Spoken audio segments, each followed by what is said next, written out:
Welcome back to Fox Netball and the Adelaide 36ers Arena. It is Vixens Arena. It is finals netball time. This, the major semi-final between the home side, the Adelaide Thunderbirds, and the Melbourne Vixens. Bianca Chatfield and Emily Beaton joining me in commentary for this one. Bianca, we see the teams in the final huddles now. There's some smiles. You can see some nerves there still.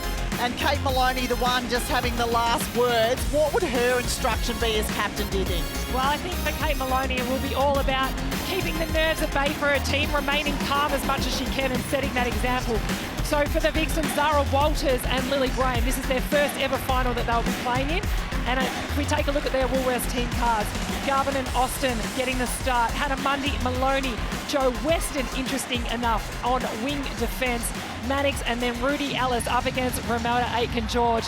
And Vixens, we know sometimes they go to their bench. Do they always? We're yet to find out. Simone McInnes always keeps us guessing. She certainly does do that, and she'll want Tanya Obbs guessing, that is for sure. These sides have never met in Suncorp Super Netball finals. It's the first occasion. The Melbourne Vixens have only missed the finals twice in the SSN. That was in 2018 and 2021. Plenty of experience in that group there.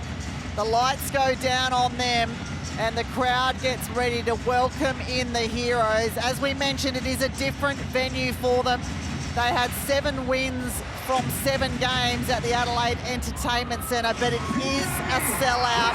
They will be right behind them, and they'll want their side back in their second consecutive grand final if they can get a win here this afternoon. Here they come. And we'll have a reminder of their Woolworths team cards now as we see Romelda Aitken-George take the quarter goal shooter. Frew, great to see her back from an ankle injury last week. It's the dangerous mid-court there of Hodges and Williams, and then talk about dangerous, it's this defensive end, the best in the business. Tanya Obbs will go to the bench. We know that. She's done it all season. Austin Petty and Sherian will start there for them. Oh, the lights come on now. They'll make their way to their opponents. That there on screen has got to be one of the best matchups. It was Sophie Garvin on Shamira Sterling-Humphrey. And we'll keep track of Shamira Sterling's intercepts, 4 away from a milestone 300. Mundy. Mannix to Maloney. Austin up the middle, straight away, a tip. And it comes from Tilly Garrett. Well, what a way to start a finals campaign. And that is a critical turnover to get started. The Thunderbirds stamping their authority on this game. Oh, well, just like that, though, Rudy Ellis responds. And we talked her up in the pre-game. She's got to have a massive game here for the Vixens to get a win. Oh, they're slowed up through the mid-court here. The defensive pressure is on early. Austin, Garvin. Well, you could see she wanted to swing it, but aware of the arms and the skill that's that Jamaican defence in. And that was much better vision for Mundy to go straight to Austin on the baseline. There's that Harvey Norman replay. Alice getting her hands in early. Again, another crucial thing to start off the final, to ease some of the nerves, get your hand on the ball. Ball third, free pass. Well, that's how noisy it is in here. The players can't even hear the umpire. Just trying to clarify the call. Frew. Hodges. Well, the double defence on Aitken-George is clear to see. But there's issues with that as well. Frew's no stranger to being able to shoot a game out. No, and I think West Coast Fever got the full taste of that. A stepping call against Mundy, but the Fever let Frew go and let her become a third feeder. That was dangerous in itself. They ended up winning by 18 points. Well, you can see the nerves here early, can't you? There's been a couple of turnovers early. The Vixens haven't been able to capitalise, nor have the Thunderbirds. Mannix, the drive through from Maloney. Georgie Hodges into the defensive action. Vixens taking time to make their decision in attack and allowing the Thunderbirds the time to set up. Hodges read that so easily. That is offside, centre! Well, there she is. Have a look at Romelda Aiken-George under enormous pressure from both Mannix and Ellis as we see the Harvey Norman replay there. All Georgie Horges. Well, that one just the one-on-one, but Rudy Ellis did really well to push Romelda Aiken-George high, knowing full well she won't shoot those long ones. That's right. She's attempted one super shot and wasn't successful. They know that's not an issue. They need to keep her away from the post as much as they can.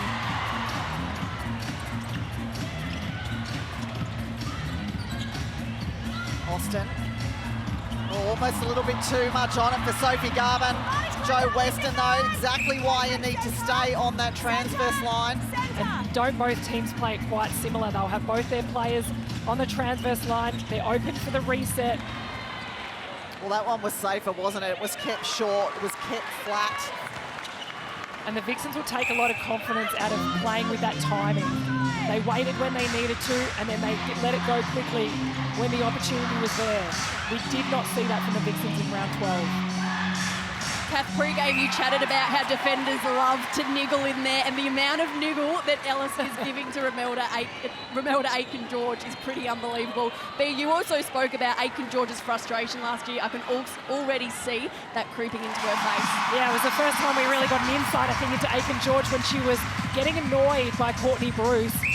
And that's something the Vixens would have been watching very sharply. Well, it's still a win, isn't it? Rudy Ellis may not come up with any ball, but if she forces mistakes up that Thunderbirds attack line, that is a big win. Huge win, and that's what you can't rely on clean ball. That's why Sterling-Humphrey is so amazing, that so many times she gets her hands on clean ball and still putting so much pressure on.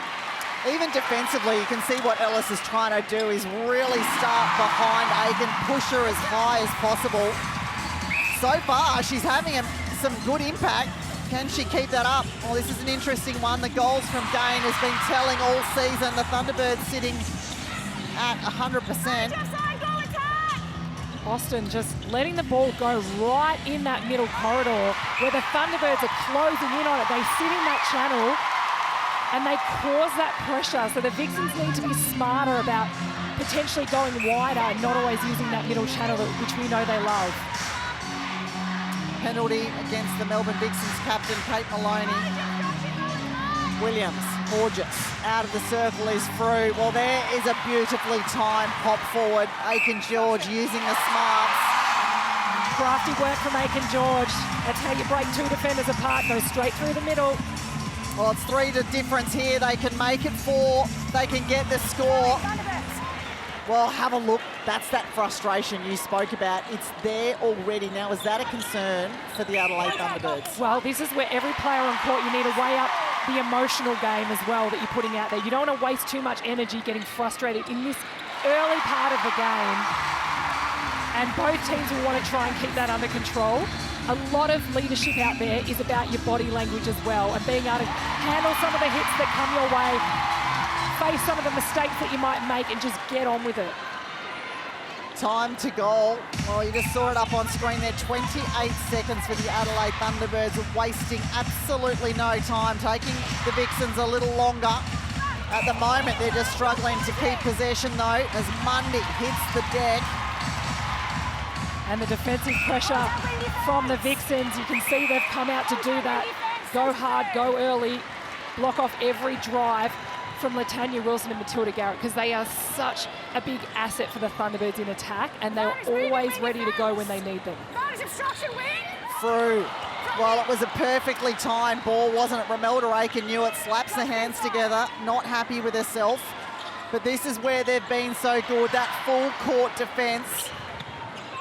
And every single ball has got a player on it, or there's hands over. Look how high up Austin is. Getting stuck up super high. They break through with Mundy. Wasn't it interesting that Sterling-Humphrey said she knows Simone's game plan. She knows that they're going to put the ball down low. But I think the Vixens, if they can play it smart, they can put the ball in the air. It's just got to be at the right place. There is so much push and shove in both of these circles.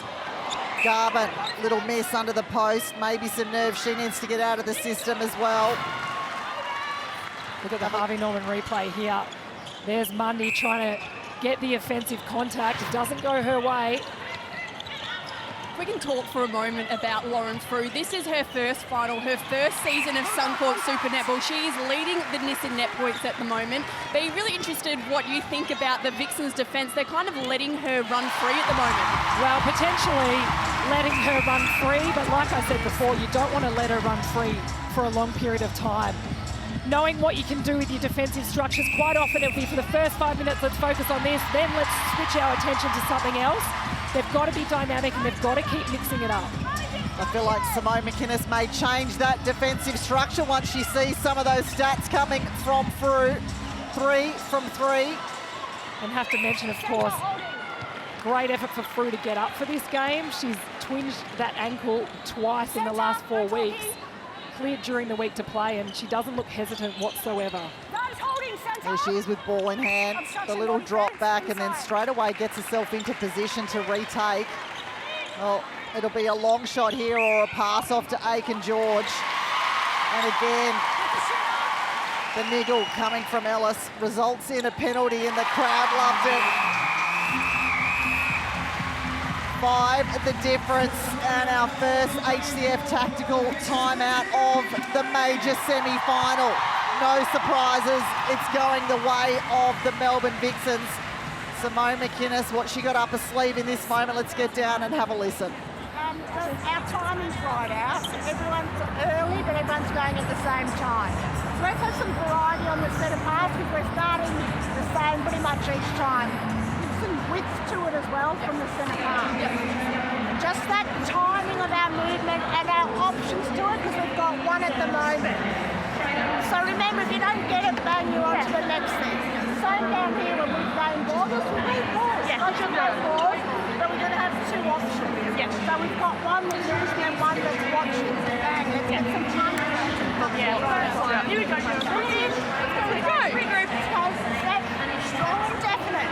Variety, one goal by goal. Let's go. There's absolutely nothing. We go out here, we control it in this attack end. More than one option to the ball. We go back if we need. D drive hard, contest our game. Let's go. Come on, get this back goal by goal. Vix on 3. 1, 2, 3, let's go.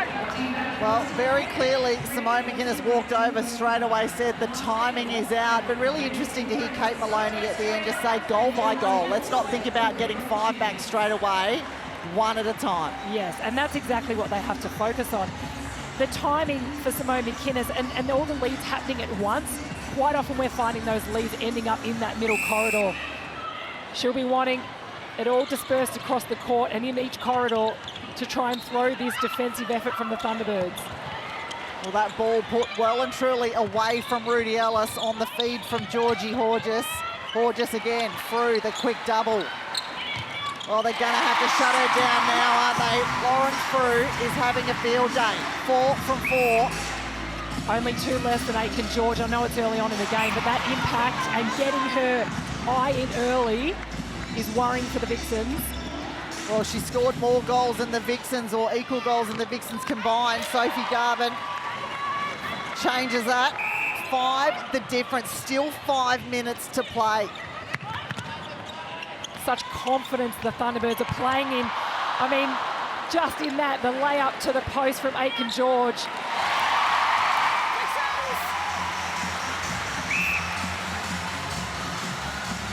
Weston. Much better centre pass from the Vixens. Going wisely through the back and finding their avenue into the circle. Garvin just dribbles in, gets them back to 5. That's been the number they haven't been able to get any closer to. 16 seconds away from the first power 5 of the game. Williams in the pocket. What a ball. Right smack bang in between the 2 defenders for the Melbourne Vixens. They find Romelda Aiken George. I talk every week about Taylor Williams' connection with Aiken George. It's one of the best in the business. The way she sights her and puts touch on the ball, it's beautiful. Well, the siren has gone for the power 5, down by 6. The Vixens will want to stay in touch, so surely they're going to have to go looking for a couple of these super shots in this moment. And I think that's, if they have a strength over Thunderbirds, it is that. It is being able to take those super shots and get huge numbers from it, what they do. Kira Austin's taken 55 just this season. They can do it. They've got to get in the right spot and give themselves some clean space to take the shot. Yeah, the Vixens have shot 53 more super shots than the Thunderbirds have this season. Both at similar percentages again. What's the scraps? And it's the Adelaide Thunderbirds that come up with it. What an opening quarter. The Thunderbirds playing such unit defence. They've got each other's back. One flies at the first ball, the other backs up behind if the ball goes over the top. Taking a time is Williams to make sure it's set up. Frew pops in front smartly, had a look to see what Aiken-George had on offer and then adjusted her movement accordingly. Here's your miss and net points powered by E-Power. Frew sitting at the top there. And then 3 more Adelaide Thunderbirds underneath Sophie Garvin, the lone Vixen. Well, she'd love a few more of her teammates to make their way onto that leaderboard. Again, the screen, the understanding between Aiken-George and Frew. It rims out, but Frew with the rebound. The shortest one in the circle lifts the lid off this stadium. What a brilliant start from Lauren Frew. She is really owning that circle. She's able to move where she wants. She's able to cut in front. And the Vixens defenders' attention is far too focused on Aiken-George now. Long ball across the circle from Austin, finds Maloney. Back to Austin, doesn't want to shoot it, gets herself in a better position. Garrett. Most accurate super shot place for Kira Austin. Well, and they needed that one to drop, didn't they? They get it back to 6. The first Suncorp super shot to fall of the game. Gorgeous. Williams. Middle channel wide open for the Thunderbirds to exploit and hit that circle edge. It's been a slow start from Kate Maloney. That feed before to Kira Austin was her first feed of the game with 2 minutes to go. I think the decision the Vixens are going to have to make at quarter time is it worth having the high hands of Joe Weston on at wing defence to try and shut down the connection that Horges has, or bring on a player like Kate Eddy, who he knows on the bench, who could sit and work hard on Georgie Horges to try and cover that first ball. Kira Austin takes another super shot, gets them that little bit closer. 5 the difference. Aiken-George surely will sink one from here. 1:43 remaining. Well, who would have thought a quarter like this would have been on the cards, particularly from the Melbourne Vixens. Austin has to look long to find Maloney right on the 2.5 second. Another ball win back for the Thunderbirds. Sterling-Humphrey. Garrett. Sterling-Humphrey again. There's your turnover. That is huge for this part of the game. 8 turnovers already to the Vixens, only 3 to the Thunderbirds. I mean, it talks about the pressure of finals, but that's a huge number to be coming up with in the first quarter. Frew. Well, it was a beautiful move to get herself into that front cut and front position, and then the dish off. There's the tip from Sterling-Humphrey through the hands of Garvin. Plenty of time here to score another. Williams, Horges. Aiken-George at the top of the circle, waits for Williams. Aiken-George just sitting in back space. Not moving too much, is she? She's kind of waiting for Frew to run around her and create something. Well, has to shoot it a little bit further away, and doesn't matter for Romelda Aiken-George. And that in turn is making Mannix stay on the front of Aiken-George, and they don't have a way to access where Frew is. Garvin. Maloney. Oh, going via the floorboards as much as they can here, the Vixens. Here we go, Kira Austin's sweet spot right at the top. Top that. Well, there is the siren for the first quarter of this major semi-final between the Adelaide Thunderbirds and the Vixens, and it's the Thunderbirds in complete control. winning it 19-13. Stay with us, we'll be back shortly, but don't forget, finals of netball continues tomorrow as we head to Perth for the West Coast Fever and the Sunshine Coast Lightning in your minor semi-final. Very confident that we can be premiers. We've proven this year that we're able to beat every single team, so we know that we can do it and that we can go all the way. Sunday, Ariane versus Steph Fretwell is one to look out for. There's matchups all over the court. Jess Anstis, Liz Watson, Courtney Bruce, Janelle Fowler-Nemard, and I back us in every single day. I think for us, it's kind of learning how to win. All of our wins and losses have been very close. So for us, it's in those moments, learning how to punish teams. Every game's going to come down to the wire again. So just hopefully being able to finish off those big moments at the end of games. That 2-point shot is my worst enemy.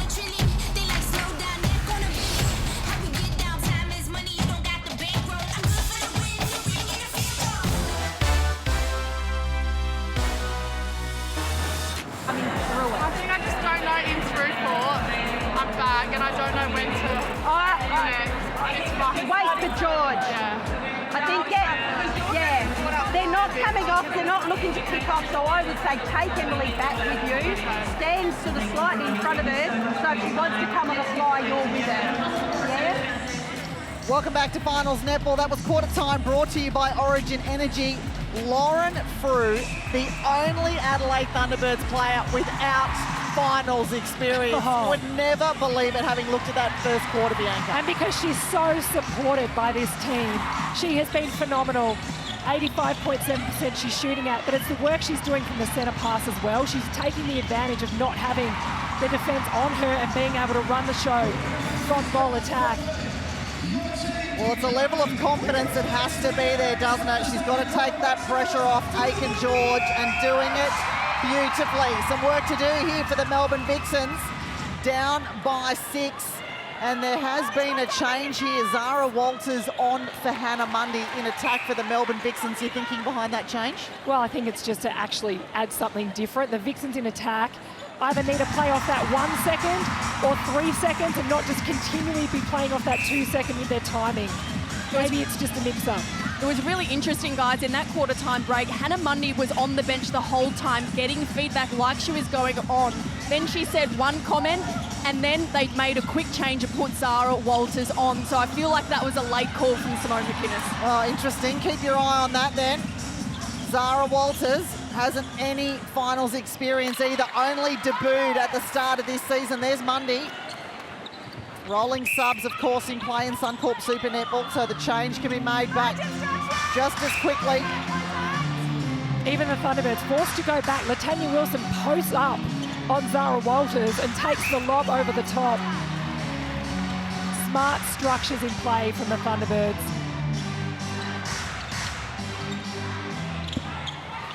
Frew, the quick dish off, the smack on the hand there comes from M. Mannix. Aiken George under the post. Does miss from there, but not on this occasion. Been on fire in this one. Just the one miss. 15 from 16 at 94%. Walters over the top for Garvin.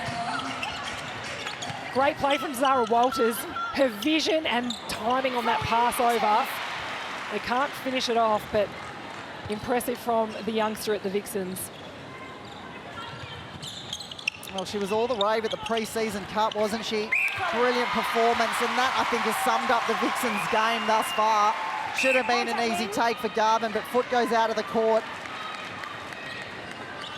Well, Adelaide Thunderbirds can punish here and really start to put some serious pressure on the Melbourne Vixens because they'll have the centre pass to follow Horges. Frew drives and stops and sets up a screen. Again, who opens up? It's Lauren Frew. Can do no wrong in this major semi. Has not missed. 7 from 7 regular time. Someone has to go to the front of Frew and challenge her and allow that ball to go in the air so the Vixens can have a go at contesting it. I wouldn't be surprised if we see Kate Eddy enter the game, potentially on goal defence. That, though, will mean there'll be no switch-up able to happen in the circle. Well, there you go, just like that. There was a tap on the leg. And Bianca Chatfield, how did you know? Kate Eddy has just got up and walked down to the coaches Let's see what bib she grabs, of course. Wing defence is where we usually see her.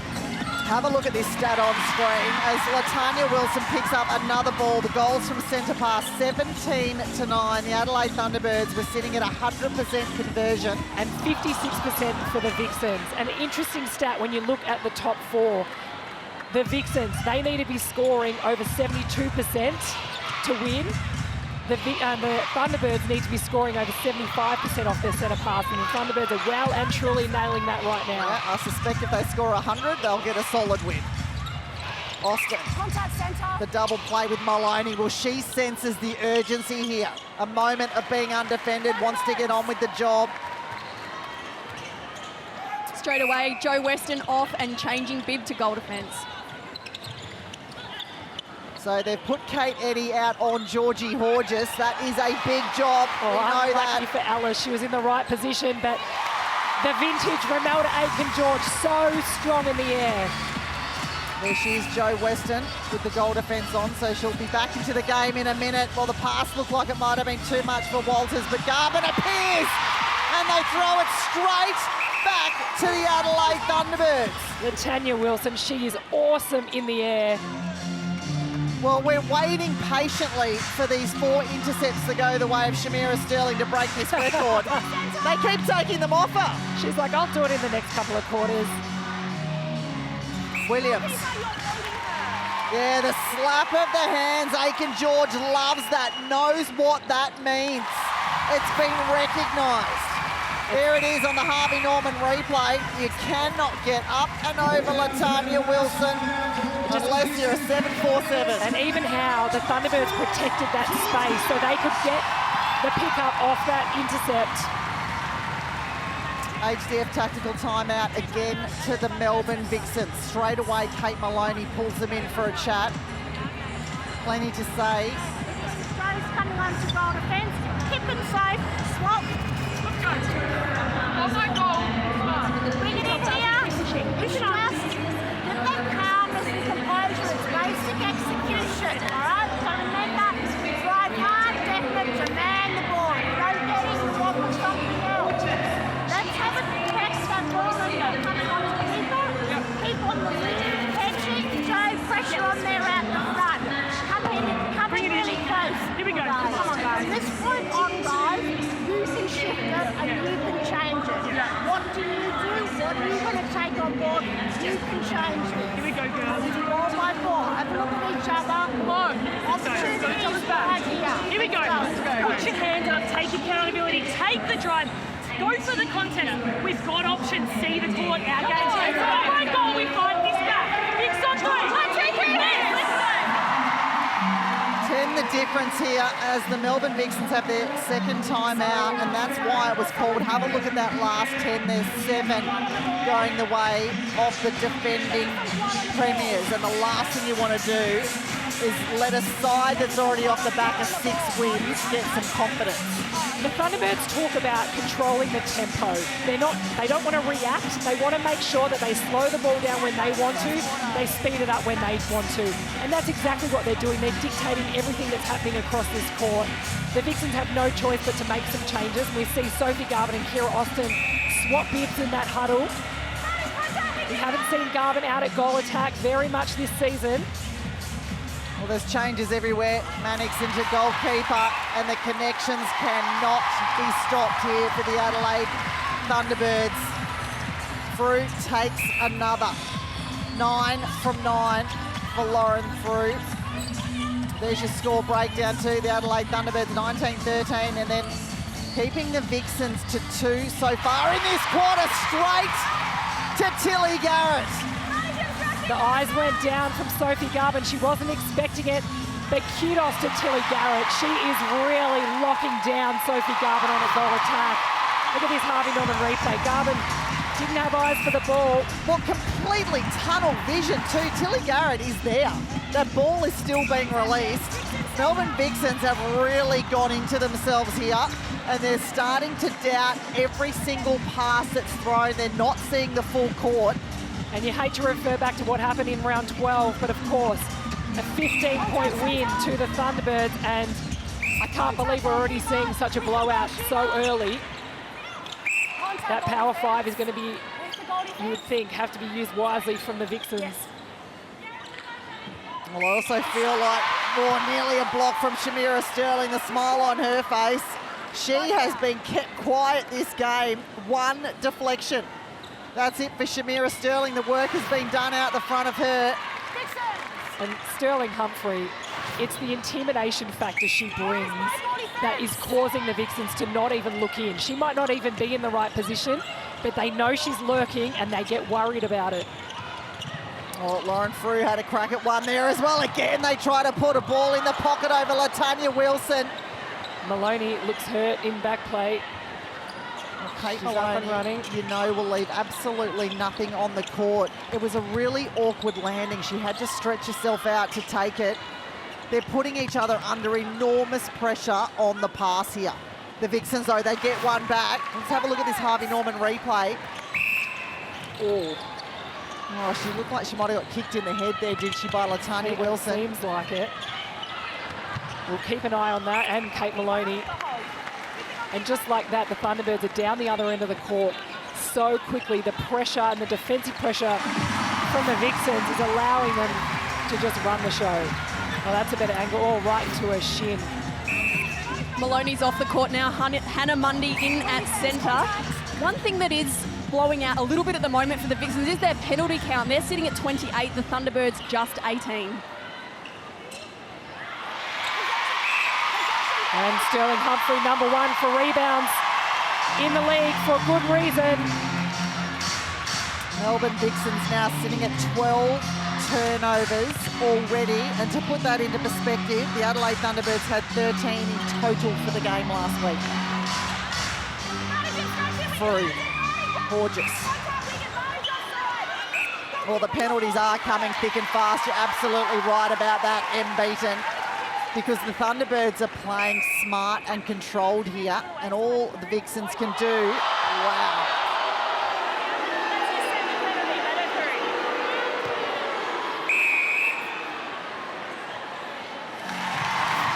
Well, let's just have a look at this.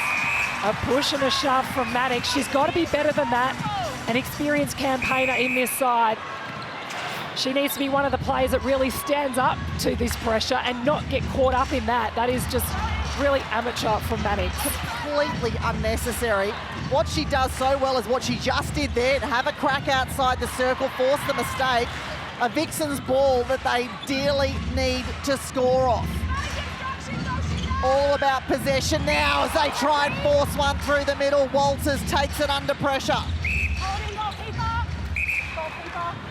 And this is what the Vixens need to do, draw some penalties when they're taking the shot so that they can have just a 1-on-2 and protect each other under the post. You see Sterling-Humphrey and Matilda Garrett just absolutely flying to be able to get the rebound. Well, it sits now at 11, the difference, and it's an HCF tactical timeout to Tanya Robb, so this will be really interesting. The premiership winning coach wants more. Let's see exactly what that is. All right, so we've got Diddy sort of here, and then we've got someone on, but it's the one that's going off, that's going for that one. So I think we could almost face it across there, or we come back up to here, or we just use same side. All right, so yeah, it could. I think you need to look at the one in front, and just get it over there. Yeah, there is space, but make sure that you hasn't got, like you've got it taking it out of your hand, so it might be a face and then an over. Rather than like we're sliding into the 30 seconds, let's go. When we get isolated with the ball and want to do the thing, we can take the swing and they go, then we give it to them. Let's go, one center pass. Hey guys, let's just take a breath. This is our game, yeah? We take control. Let's go. T-Birds on 3. 1, 2, 3. T-Birds! Well, have a look at the push and shove that's already taking place here in this major semi-final. Absolutely nothing to be left on this court. Doesn't it show just how brilliant finals fever is? It really does bring this game to a whole new level.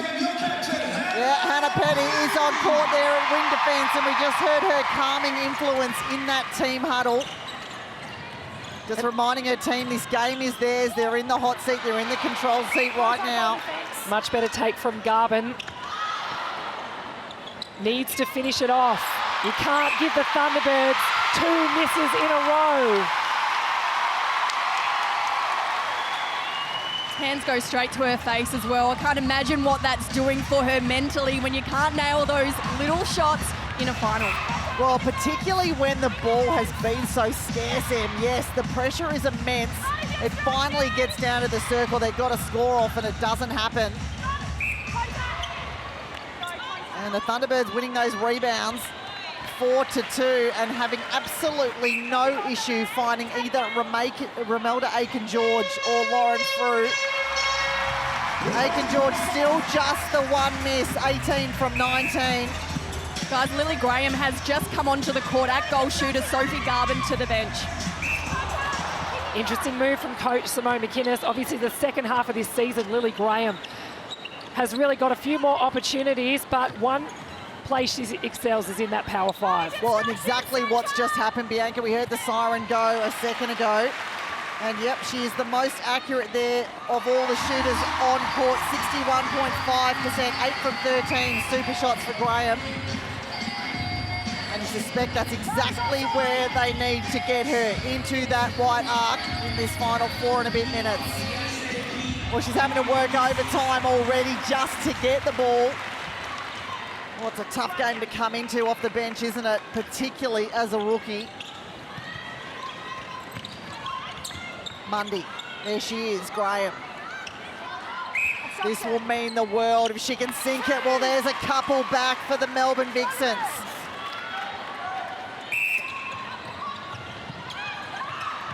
Wilson.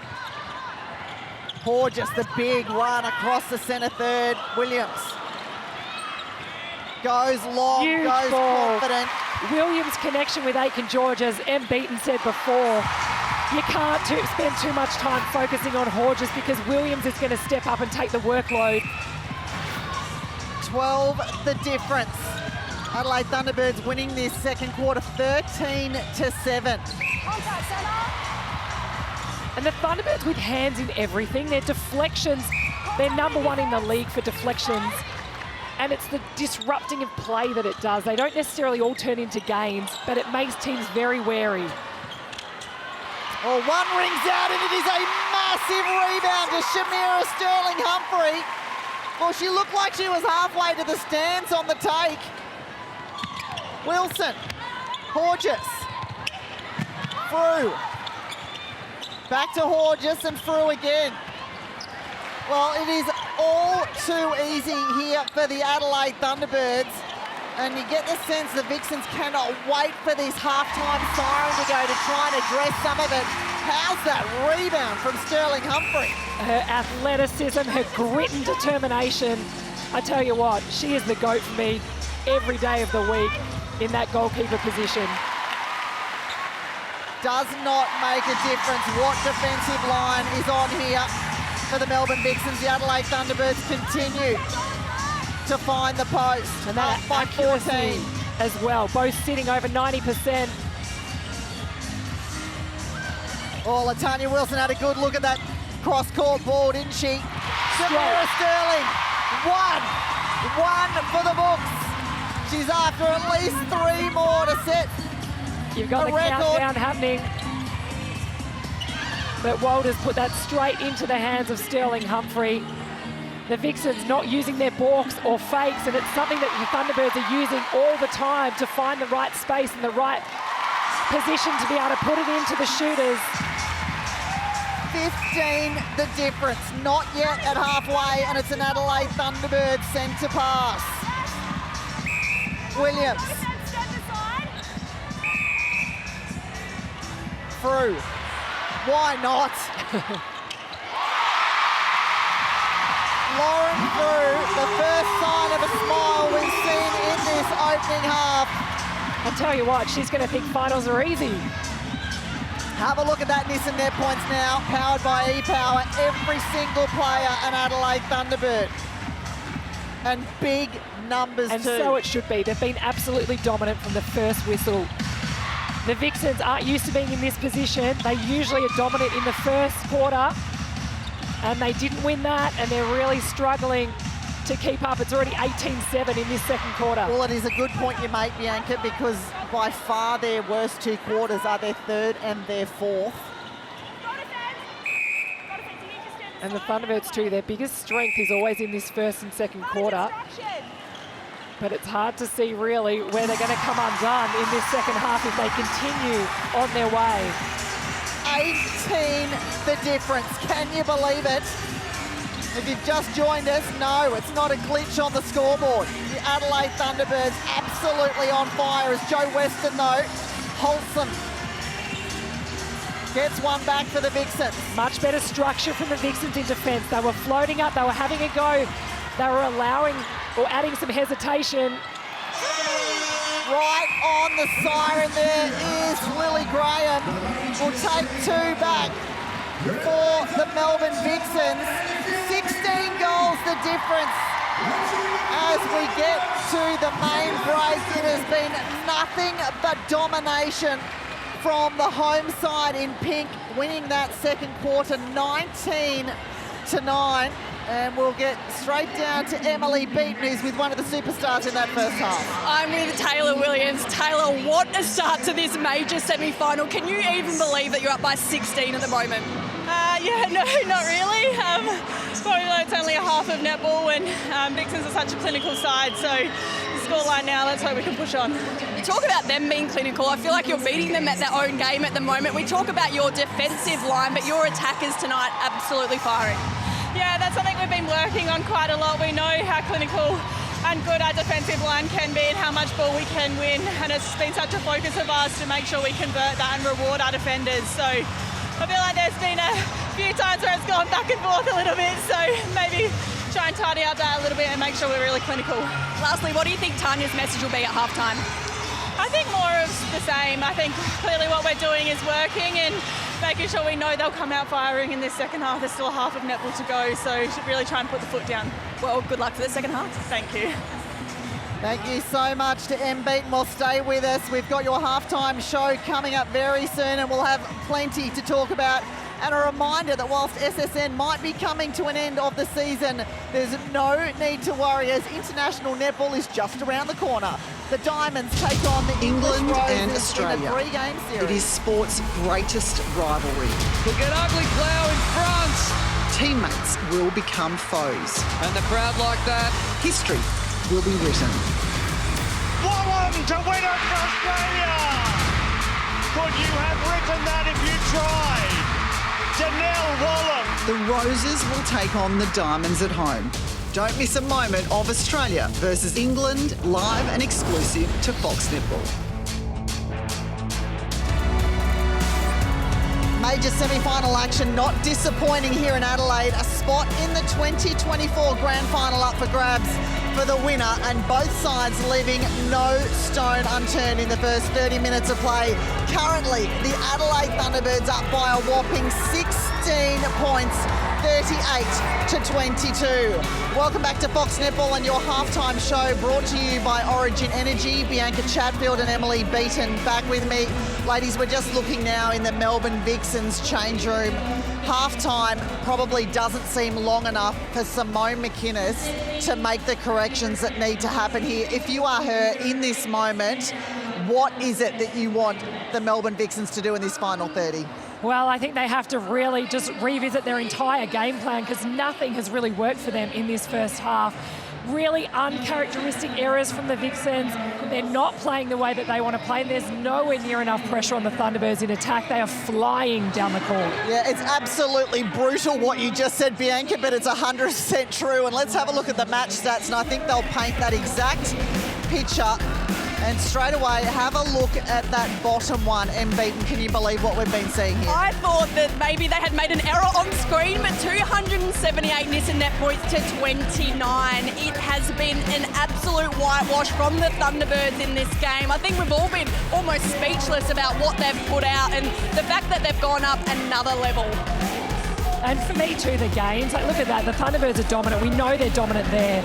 But the Vixens need to get some more ball in this second half. That's going to take a whole lot more defensive pressure from everybody on the court to allow them to get ball in hand to even give their goalers an opportunity. Well, there they are, the Adelaide Thunderbirds, and they look focused, don't they? Let's have a look at their attack line. It has been purring, even with some changes made. Yeah, absolutely. And I think Lauren Frew has probably surprised all of us. It's her first ever finals game and she's absolutely starring down there. But she's able to because this team is so united. Everyone is doing the hard things, backing each other up, telling each other where to pass the ball. The feeders are in good positions to be able to feed in beautifully to their players, and it's not just one person having to do everything. We saw some early frustration from Aiken George. She looks to have settled as the game gone on. You mentioned Lauren Frew. Let's talk about her a little bit more because she's having the game of her life. She needed to step up in that position, didn't she? Take some pressure off the likes of Georgie Horgis, Aiken George, and she's done it beautifully. And she's not getting involved in the mess or the physicality. She's staying back, she's waiting, she's timing her lead into the circle, her entry into the circle really smartly because she's really being able to avoid all the pressure from the Vixens defenders, swoop around the front of Aiken George. And Aiken George, there's absolutely every chance that they've studied that, the Thunderbirds, in making sure Aiken George can be a screen for Frew. They're doing it so smartly. What's been really uncharacteristic, though, the errors for the Melbourne Vixens. We saw them sitting on 8 turnovers in that first quarter alone. And it's really just about poor decision-making for a lot of them. It is a lot of that, the execution, but also the players are not getting free. There's a Thunderbird on every green dress. They try and outrun their players. The Thunderbirds are using their smarts. They're switching back on their blind side. They need to start getting creative, work together, don't work in isolation, trying to outrun your player. But and it's using the fakes as well, isn't it? It's about getting the players and the defenders off the body to allow the open ball into their attackers. They're not doing that well enough. The simple basics that we know and love from the Vixens, we're just not seeing. Well, you've got to pay some credit, though, to the Thunderbirds' defence because it's the pressure that they're showing full court, not just those defensive pressures, that's really created some of those errors. Yeah, absolutely. They work in unison beautifully. B spoke pre-match about Kathy Fellows and what she's taught these defenders, but it's that entire unit that builds pressure and allows Latanya Wilson and Sterling-Humphrey to come through. And they know their role, that if you're covering the front lead, it doesn't mean you're going to get the ball, but you're then forcing it over the top for somebody else to have a fly at. And I am really impressed just how much pressure Aiken George puts on its shooter and then all the way down the court. I mean, it's impressive to watch. The Vixens got a lot of work to do in this second half. They certainly do have a lot of pressure, a lot of work to do. As you can see, the Adelaide Thunderbirds coming out. They look confident, they look calm, don't they? Thank you for your first half analysis, ladies. We've got a massive 30 minutes still to come. The winner straight through to this year's grand final. Before we get to that, though, it is competition time. What friendship or friendships has netball brought into your life, and what do they mean to you? Brought to you by Suncorp, we'd like you to submit your entry in 25 words or less, along with a video or image of you and your best friend or friends to foxsports.com.au/Suncorp. Or scan the QR code for a chance to win a family membership to the Suncorp Super Netball Club of your choice in season 2025, including a merchandise pack. Here is Elkie's entry, where her netball friendship means playing together, having fun and always supporting each other, making every game the best time ever. Couldn't have said it any better, Elkie. You are a superstar and we love that. Well, stay with us as we mention a massive second half coming right up. And don't forget, this is just the start of finals netball. Tomorrow, it's do or die in the West. Very confident that we can be premiers. We've proven this year that we're able to beat every single team, so we know that we can do it and that we can go all the way. Sunday, Ariang versus Steph Fretwell is one to look out for. There's matchups all over the court. Jess Anstis, Liz Watson, Courtney Bruce, Janelle Fowler-Nemard, and I'd back us in every single day. I think for us, it's kind of learning how to win. All of our wins and losses have been very close. So for us, it's in those moments, learning how to punish teams. Every game's going to come down to the wire again, so just hopefully being able to finish off those big moments at the end of games. That two-point shot is my worst enemy.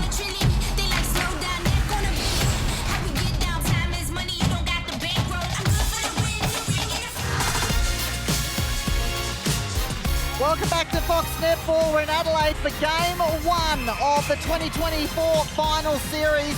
And the Adelaide Thunderbirds looking good, up by 16 over the Melbourne Vixens at the moment. And right on cue, we'll get down to the head coach of the Melbourne Vixens, Simone McInnes.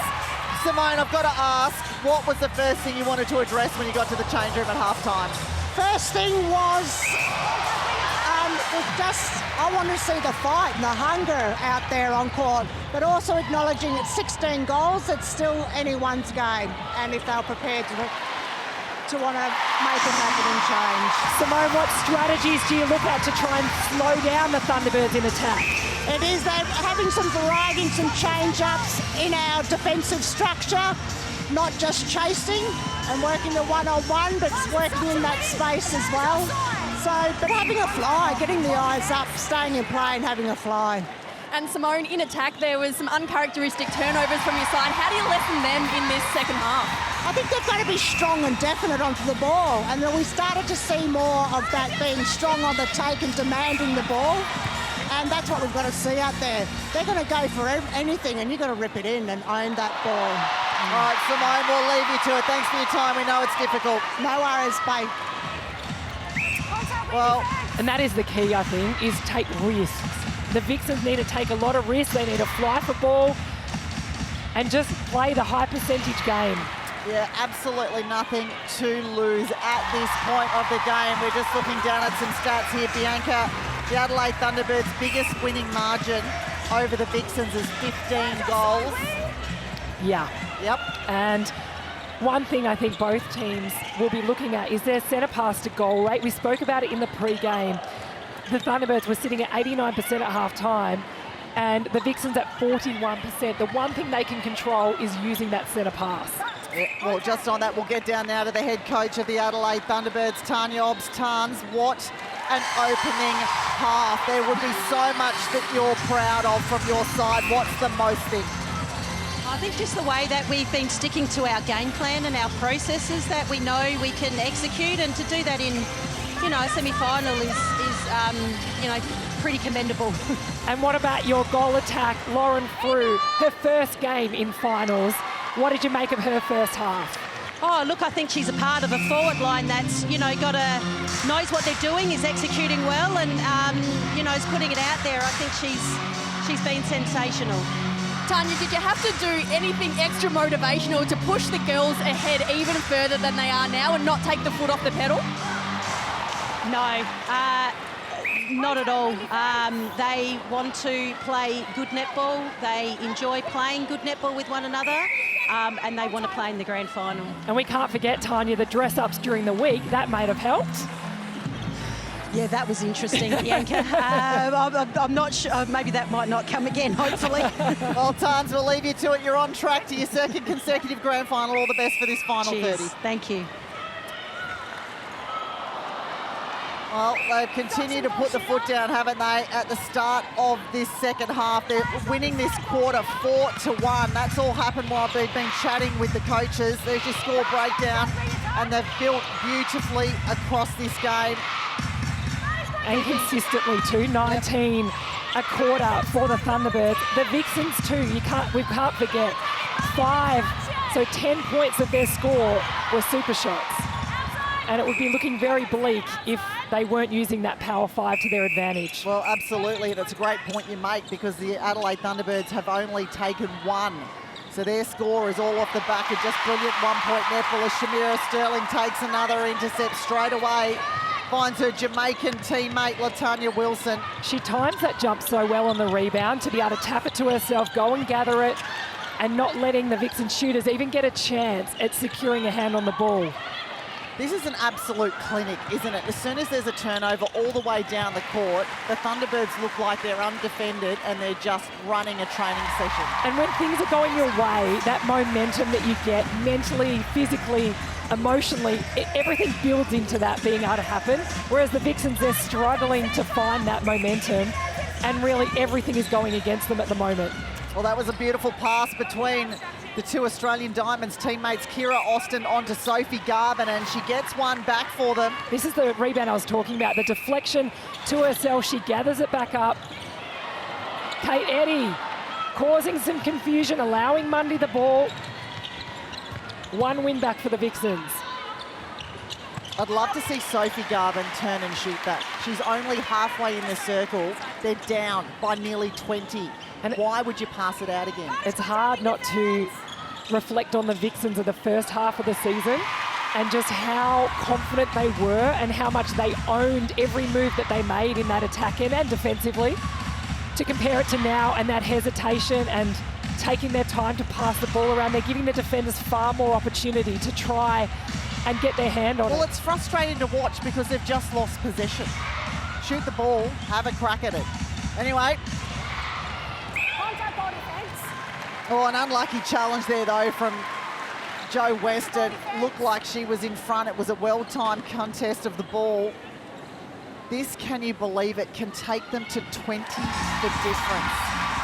Here's the ball up and over. Weston, yeah, in the right place, just probably lacking the hops. Has been the change again from Lily Graham to the bench. Well, that's probably in lieu of the super shot. Power 5 coming up. And smart of Austin to get her in the game early. I think Sophie Garvin, uncharacteristically, her stats are completely down with volume, with percentage. She's not the Sophie Garvin we've seen all year that we've been praising. She's gone back into her shell. You cannot do that in finals. It'll be interesting to see if she gets another opportunity this quarter and put out what we know she can do. Well, the other thing to think about here as well is the Australian Diamonds team will be selected probably towards the end of this finals campaign. So all of these players, whilst they're not really thinking about that at the moment, have got to have some good performances for that too. And of course, no look pass at all from Georgie Horges. When you talk about Diamond selection, she would have to be one of the players that is being strongly considered to enter the Diamonds and make her debut. Yep, captain coach if I was selecting. Oh, I know. Had to control your love today. Sterling-Humphrey, though, well, she started to warm up, hasn't she? She's been taking some great rebounds, now sitting on 2 intercepts. Has she got a couple more in her to set a new record? There's that one pretty much thrown straight to her, but she'll take it on that Harvey Norman replay. Williams over the top, straight direct to Aiken. Rudy Ellis back on the court straight away. Aiken George just holding her angle on one side, allowing William to know exactly where to place it. So Ellis has been sitting off the court for a little bit, Bianca. She's been watching. What will she try differently now on Aiken George? Well, I think she's going to have to come and try and sit in that front position and force the ball over the top. I think you've got more chance of getting the ball off Aiken George if you actually try and force the error from the feeder and how they put the ball in. Well, Aiken George has really exploited a lot of the circle tonight, hasn't she? Been great on that back hold, popping through and taking those short ones with ease. And has been reliable too. We see her miss a lot under the post, but just the 3 misses tonight, so you get 91%. Just rock solid option for the Thunderbirds. She's there, she's available. And if not, the Thunderbirds always have a reset. They always have someone to go to. They really take the pressure off each other. If they can't penetrate forward, they're okay to go back. Kira Austin. Oh, got to sink that one with 2 of the defenders out of play. So it'll be 21 the difference here. And a mountain of work to do as the penalties start to stack up for the Melbourne Vixens. But we are only a minute and a half away from the Power 5 time. Kira Austin's been great from there. She's sunk 3 from 4 at 75%. Graham, 2 from 2. So they have to get the ball to those players in that white arc. There's not a question around that anymore. Simone McKenna said they need to take risks, and that's exactly when they've got to do it. But it is outsmarting this incredible defensive machine from the Thunderbirds. Well, they were ready to do the lift there. You can see Tilly Garrett get into position. A quick release of the ball, though, from Graham was smart. Frew. Horges takes the knock. Waits patiently. Rudy Ellis, right positioning. One more step onto the ball, and she could really contest that in the air. 22 the difference as we see the Harvey Norman replay there. Georgie Horges looks like she has all the time in the world. Maloney Oh, that felt like a long time, didn't it? Right on the 3 seconds. Graham doesn't want to shoot it just yet, wants to milk another 21 seconds from the clock, make it worth the 2. I'm just not sure now's the time to play around with it. They're lucky to get that one back. Now, it took a while, didn't it, for the Vixens, but they got the one. Been impressed by Lily Graham's entry into the game. Simone McKenna's asked for more. She is reoffering every single time. She wants the ball, she's going with intent, and she's creating so much more in that attack line. Absolutely unbeaten. Seeing some brilliant youth on the court, aren't we, coming through the pathways. Frew up one end, Graham up the other.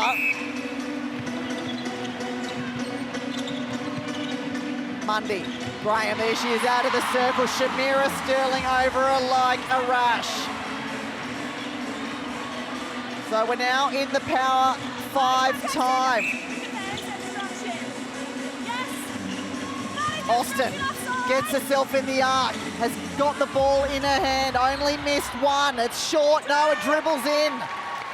We'll get a couple back here, 20 the difference. That's exactly what they need, more confidence from their attack end. Oh, she's the informed shooter, isn't she, from distance? Graham sitting underneath with 2. The Melbourne Vixens needing to do it, though. The Adelaide Thunderbirds not at all, just put up 1.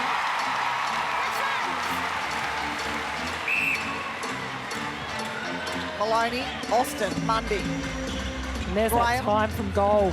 28 seconds for the Thunderbirds, 43 seconds for the Vixens to get the attempt. Well, that's going to be the issue, isn't it? Any misses, and you've got 2 of the best rebounders in the competition for the Thunderbirds. And look at that. Long ball. Just throw it from one end of the court straight into the middle court. Then here we go again. The Thunderbirds just playing with so much space.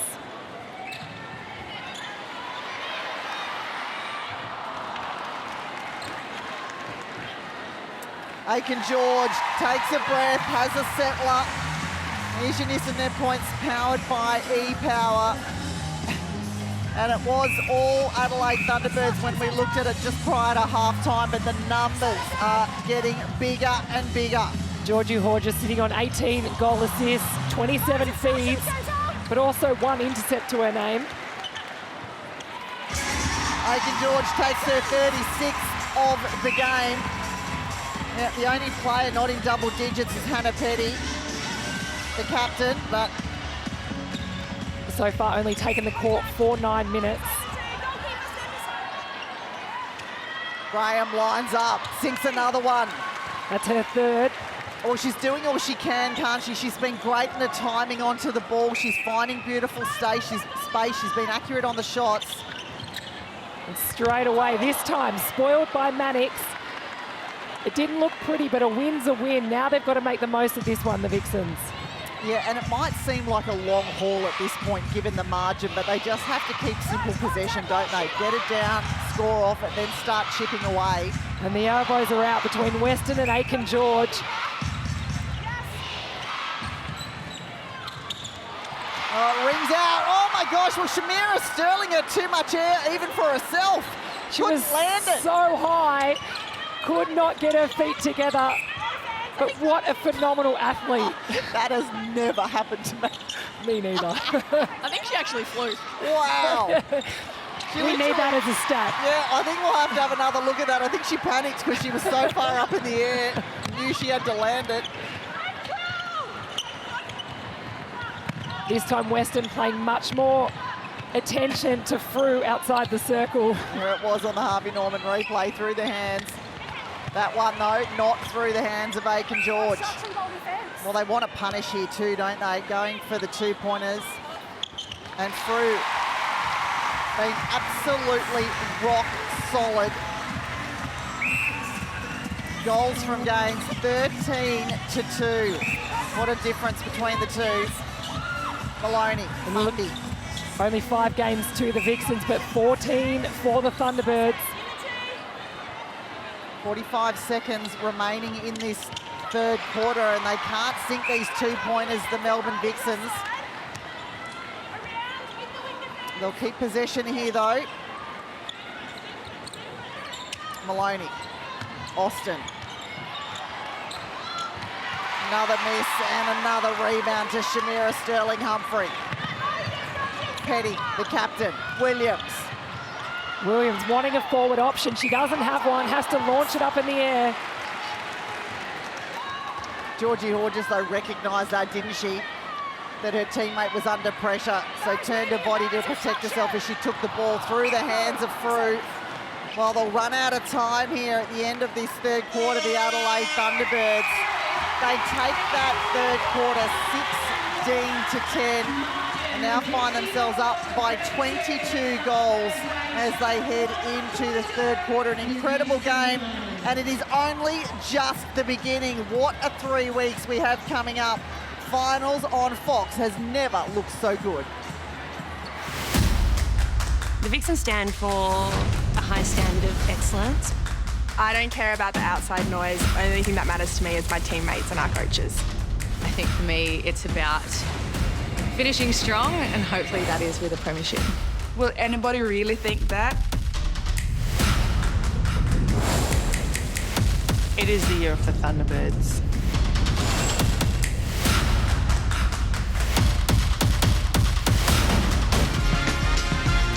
Three-quarter time brought to you by Origin Energy. Shamira Sterling sitting at 2 intercepts. She's looking for 4 to go and break or set a new record of 300. Will be the first player to do it.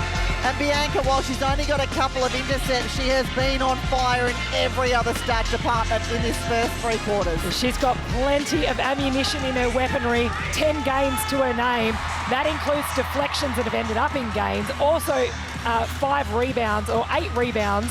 Phenomenal performance from Shamira Sterling-Humphrey.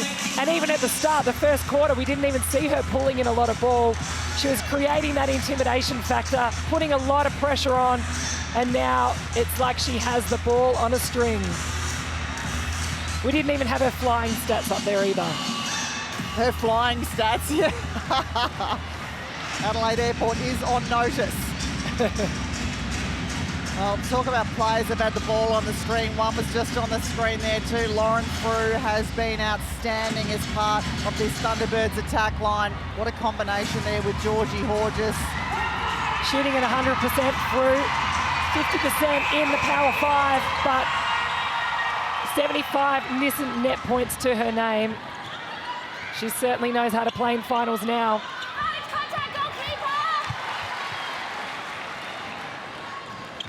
Well, there's one of the misses we often see from Aiken George. She'll clean up her own rebound though. So, Bianca, 21 goals the difference. You would think that this is potentially 23, apologies, out of the grasp now of the Melbourne Vixens. What do they focus on in this final quarter? Well, they're certainly going to focus on keeping possession when they do have it. The thing is for the Vixens, and it is going to be demoralising for them to have experienced this game, but they have a double chance, and you really need to protect any energy that you have and work on whatever you can in this quarter to make sure you start that prelim next week with some confidence. This is going to be really hard for them, but it's the little wins that are going to really count in this final quarter. Take the risk. If they come off, it's going to go a long way into trying to show that all season, when you've been playing so clinically, that you can find it again. What just happened?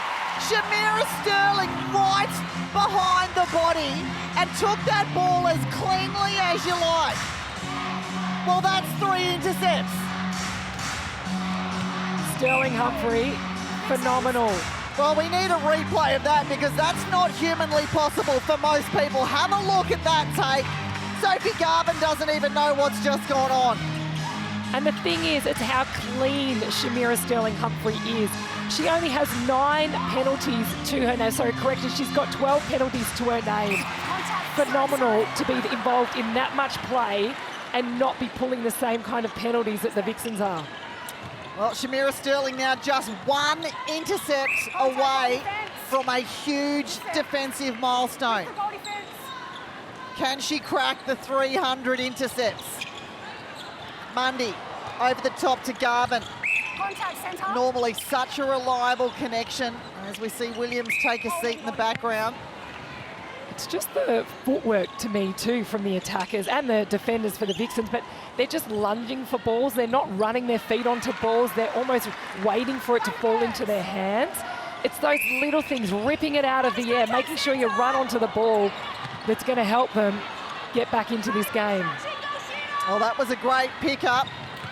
Both Eddie and Weston working well together. Eddie now in attack. Walters, Garvin, back to Walters. Garvin cannot get free on that baseline now. She does. Again, doesn't even look to post. We've just had a change. Laura Sherian comes on. Georgie Horges off, but I can see her bibbing up in that goal attack position. Do you get the feeling, Em Beaton, that we'll see Lucy Austin take the court? We didn't last week. Do you think she'll come back on? Yeah, I think she will. She was having a few shots at three-quarter time. I think with this scoreline, why wouldn't you try and get everyone out there? We know they don't lose too much when they do make changes, so I think it'd be great to get some minutes in her.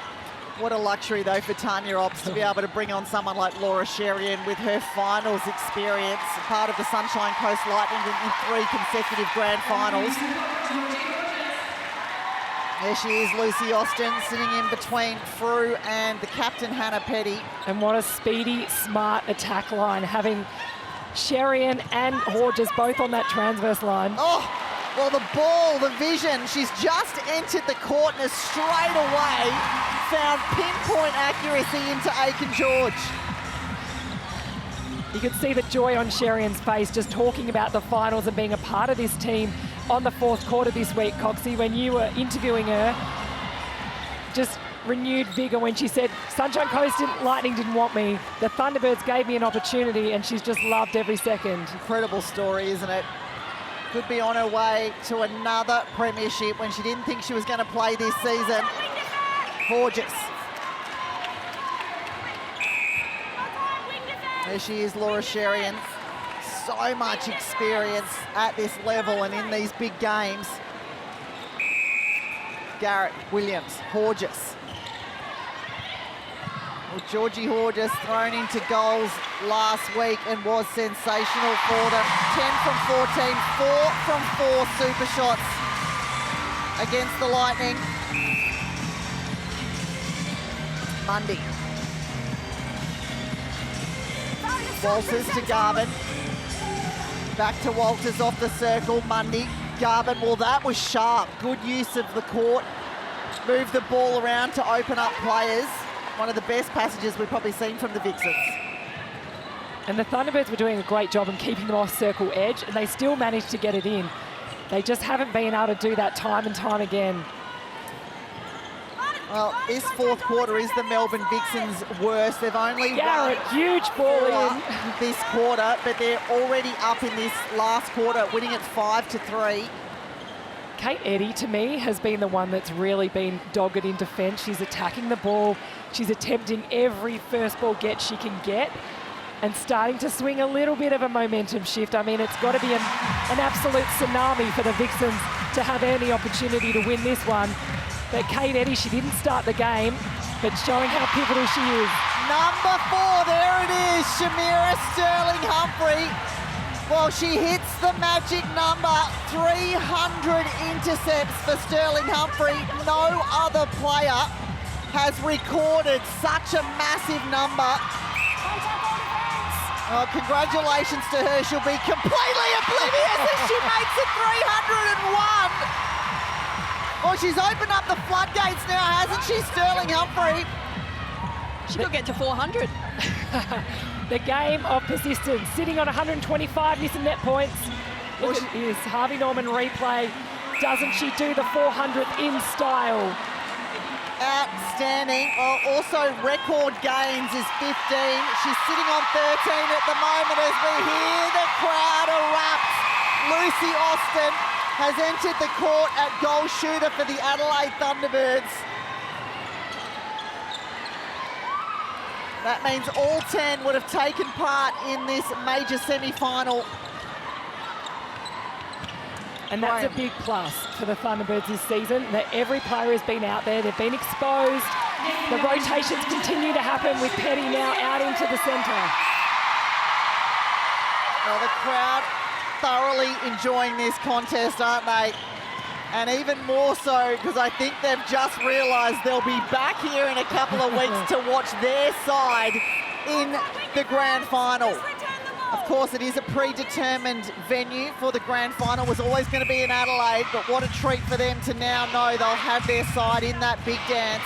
And it's only the third season it's been predetermined. You used to win the major semi, you used to earn the right to host. The Adelaide Thunderbirds had to do it away in Melbourne, but now they'll get the opportunity to do it at home in Adelaide. Well, it's a defensive feast here, isn't it, for the Adelaide Thunderbirds in this game. 20 games.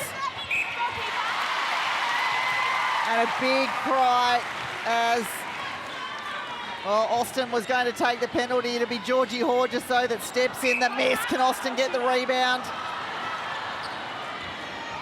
Walters. Eddie. Back to Walters. Weston. Mundy.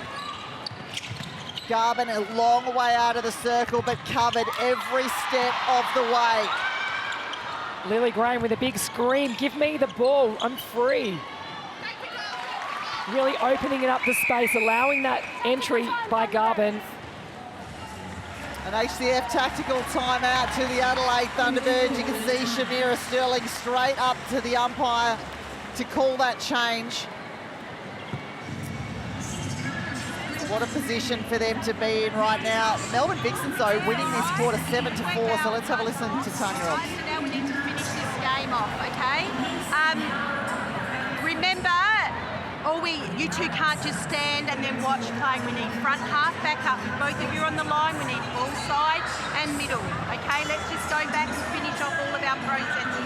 If you're not there, if you don't want to give it, reset. It's in. It's either top or it's reset, yeah? Think about all of our little processes. You enjoy it, yeah? All right, come on. That's all done and gone. We've got the pitch up. Let's go, let's bring it up strong. This is the semi-final. Fourth quarter should be our best ever quarter. Let's go! We're defense! Controlling everything that we do, dominate every ball, every pass, every shot. We're there for each other. Let's go. Let's go. 1, 2, 3, Well, let's have a look at some of this Shamira Sterling magic for a while, though. What an athlete. And we've never seen anything like this in our game. We probably never will again. She notched up 300 intercepts, and then about 2 seconds later took number 301, just for good measure. Has been outstanding. That timeout, though, the Adelaide Thunderbirds, they're not just after a win here and a spot in the grand final as they take yet another ball back, but they want perfection. They weren't happy with that little passage of play and now want to talk about taking control of the game again. Well, they're down 3 in this fourth quarter, and I think it's a smart option for Tanya Obbs to call a timeout to regroup, because during this final series, they're going to come up against different surges and they've got to be able to control the tempo, as we know they love to do. Back to 20, the difference, Austin. Well, they're starting to find her nicely, aren't they? And she's rewarding them. 2 from 2 in quick succession to Lucy Austin. An important confidence game for Austin. It was the only player that didn't take the court in round 14. Now gets her opportunity out there. And was instrumental for them in the final series last year.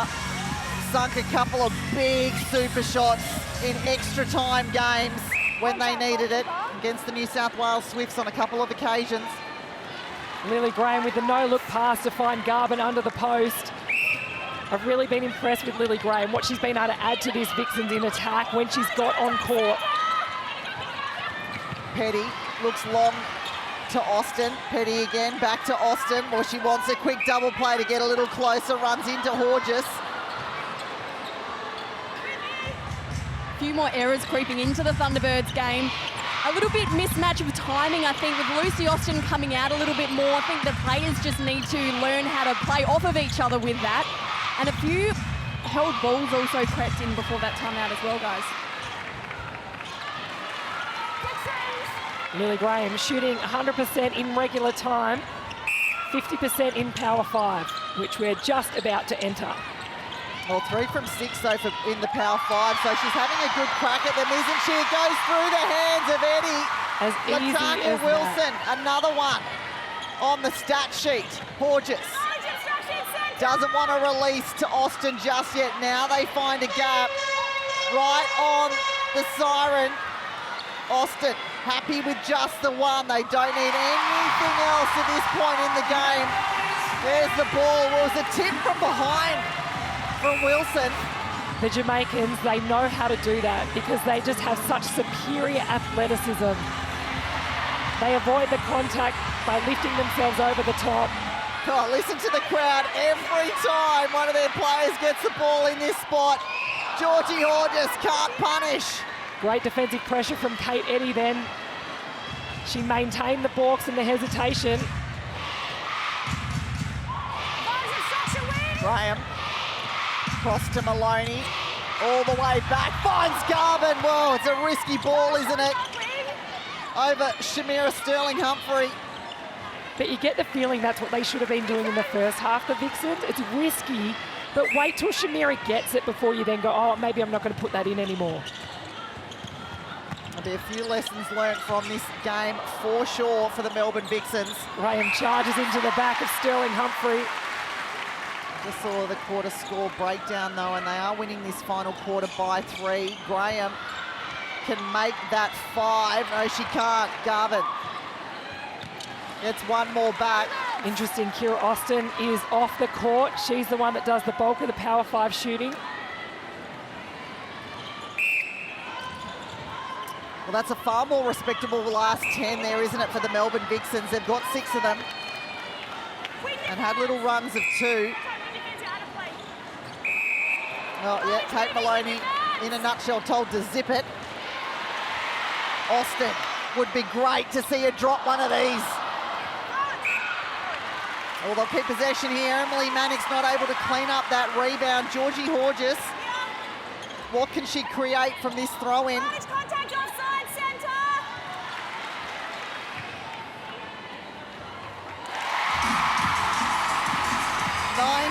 goals the difference.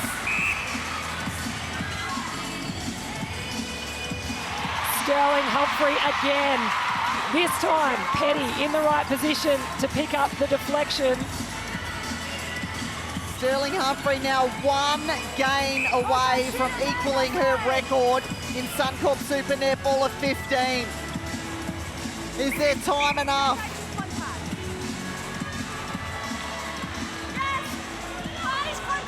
Sherian.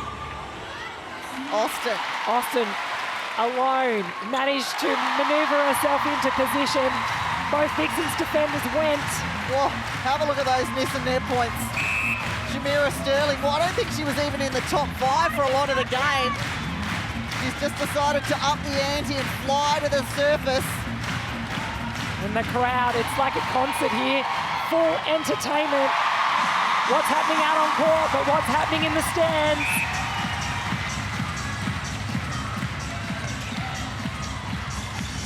Garvin.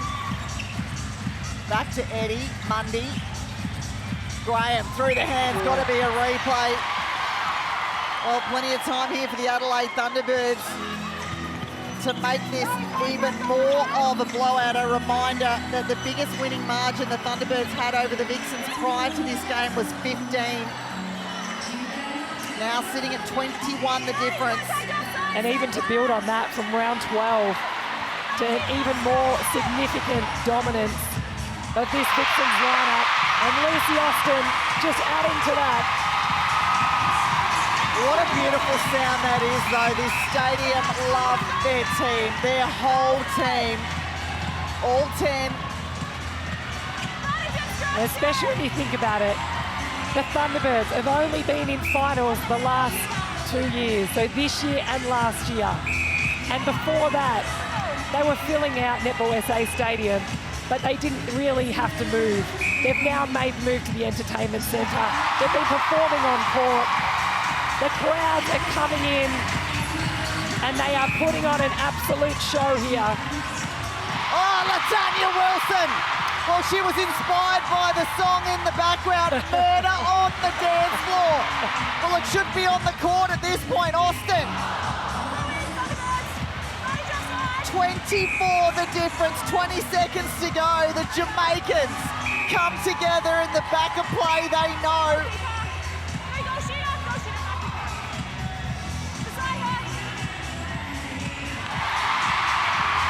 Look at the smiles on the faces. 7 seconds. They can really punish here. Can they through Lucy Austin? No.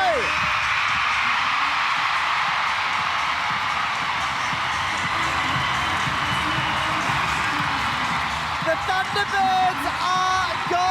They make it 8 from 8 at home in Adelaide and win their way straight through to a second consecutive Suncorp Super Netball Grand Final.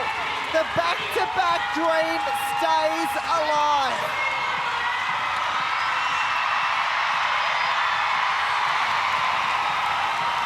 The crowd up on their feet as the players come together in their final huddle, and I don't know that anyone out on court would have expected a margin quite like that one in a major semi-final, Bianca.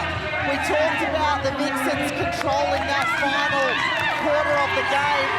The Adelaide Thunderbirds came back though to take the fourth as well, 14-11. The joy that it brings. It's incredible to see. This team sure love what they do. Well, it's not hard to love it when you are so incredibly good at it, and I think they have really made a statement. Let's get down to Beaton with the player of the match, powered by Arnott's Spider Week. I'm with Lauren Frew. Lauren, that was your first ever finals performance. You are player of the match today. Tell me how it feels to be through to your first grand final and back-to-back grand finals for your side. Oh my God, it was just so amazing to play out here in front of our Pink Army. They really got us over the line. And I feel like each and every one of us, the whole team, we really had a great performance as a team. You personally, you shot 13 from 13 in the 1-point range, did not miss a shot there. You came on, outplayed your defenders. We weren't sure you were going to play today. Tell me what your week was like. I was just trying to get my mindset right, get my ankle right for this weekend. I really wanted to play. There was no stopping me, so yeah, got it right. And talk to me about this team. There could have been a lot of players in the matches in that side today. You look so connected out there. Talk to me about them. I think we've just really developed these relationships off court, so then it translates on court. We've all got each other's back and we just know what each other's got to do to get the win. You got a week off now, then you get to play the entertainment centre again in front of a lot of these people here. What's your next fortnight going to look like? What did you say, sorry? What's your next fortnight going to look like with the week off? I think just do the same thing what we've done the whole season, just get some solid training and just, yeah, get excited for the grand final. Well, congratulations, enjoy the week off. Thank you. Thank you, Lauren and Emily. What a brilliant human. So humble. I don't think she even quite comprehends what she's been able to do in her first ever finals game, picking up an MVP. And as Beaton said, winning away through to her first grand final, but the second consecutive for the Adelaide Thunderbirds. We'll get straight back down to Beaton again. He's with a very happy captain. I'm with Hannah Petty. Han, talk to me about that win, 25 goals in a major semi-final. Did you expect it? Not at all. I thought it was going to go down to a one-goal thriller. I'm just bloody so proud of this team. Everyone steps up, does their role, and I couldn't be happier. As captain, you've got such a connected side. What do you to really do to build that within your team? I think it's just the genuine love for each other. The girls are all open and vulnerable, and that's all you can ask for. When you share a little bit about yourself and someone grabs on that and connects with you that way, it's what makes a difference out on court. Can you believe you've got the opportunity to go back-to-back for the first time for the Thunderbirds in 25 years? What would it mean to get the back-to-back? Oh, I can't even think about that right now. I'm just so proud of these girls. To think that we're in another grand final, it's just crazy to absolutely think about. We can't wait for the Pink Army to be back behind us in 2 weeks' time and get us over the line. Lastly, what does it mean to have that already sewn up, a grand final at home? This is your first final you've ever played in Adelaide. What does it mean to have it at the entertainment centre? Oh, it's a dream come true. We're all about dreaming bigger, and this year that's what we want to do. So thanks, Pink Army. Come out in 2 weeks again. Can't wait to watch. Well done, an amazing game. Thank you. Thank you, Emily. Congratulations to the captain, Hannah Petty there, and she's so spot on, isn't she? It's not just a grand final appearance, but they get to do it at home in front of this crowd. And this crowd has been vocal from the moment they walked into the door. Of course, on the flip side, there is a losing captain. We'll get straight down to Embeek now with her.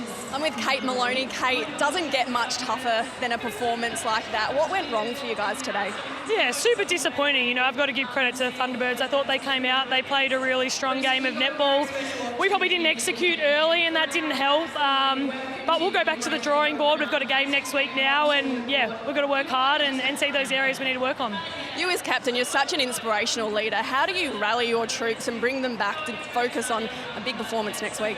Yeah, I think the biggest thing is that, you know, that game only matters if we let it matter. We've got a big game next week and, you know, hopefully we can bring out a better performance and have another crack at these guys because they're playing great finals netball and that's what we need to get to at the moment. Do you feel like you're still 2024 championship contenders after this? Do you have that trust and belief in your side that you can get there and knock these guys off?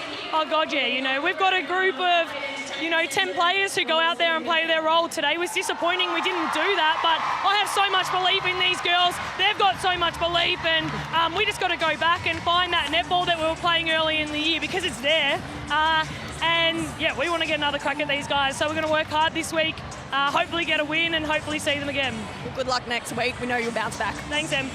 Thanks, Emily, and thanks, Kate. It's a really good point that Embeek makes is that if they do get to this grand final again and face the Thunderbirds, mentally, that's a big challenge to overcome when you've been beaten by 15 goals and then you've been beaten by 25 goals in the last two outings. Yeah, it is tough. And throw in that a loss to Fever by 1 as well.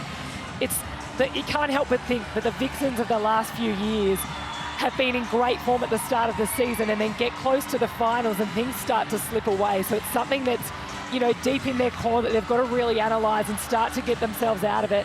How can they change what they're doing in 1 week's time to try and win their way back into the grand final? Well, as we take a look at the full-time match stats and look at the games there, Bianca, 24, 15 of those 14 of those went to Shamira Sterling-Humphrey, but the shooting percentage too was up.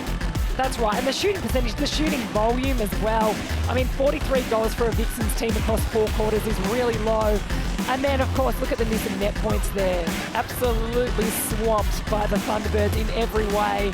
It's been we talk about a clinical performance from the Adelaide Thunderbirds with a whole lot of showtime in there from what their defenders have been able to do. Well, what does that mean to the finals tree? We've got a little bit of movement now. We can see where these two teams will land. What we don't know is what's going to happen tomorrow. That's right. So over in Perth, it is the Fever and the Lightning. Remember, that game is do or die.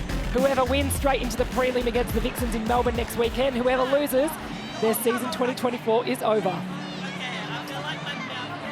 So much to play for, and it's an interesting position now for the Adelaide Thunderbirds because we saw them throughout that game. They didn't like it when they had moments where they weren't at their best. They've now got a couple of weeks to build on that even more so, and it seems difficult to even comprehend that they have got more to give and they can be any better than they were tonight. But that is going to be a real challenge for Tanya Robst as well, isn't it? Totally, and to just keep their focus and not try and look too much into winning the premiership again, but actually getting the job done. This team have been able to do it though all season. They've been able to find a way. The only real hiccup they've had was against the Firebirds without Georgie Horgis, and they lost that one by 10. But from then on, they have been able to smother their opposition all over the court, including an 18-point win against West Coast Fever. It's going to be something that this Thunderbirds are going to be looking forward to, obviously playing in that grand final, but I think more importantly getting to play in front of this crowd. It means so much to them. It's so special to be even here and witnessing the connection they have with their fans.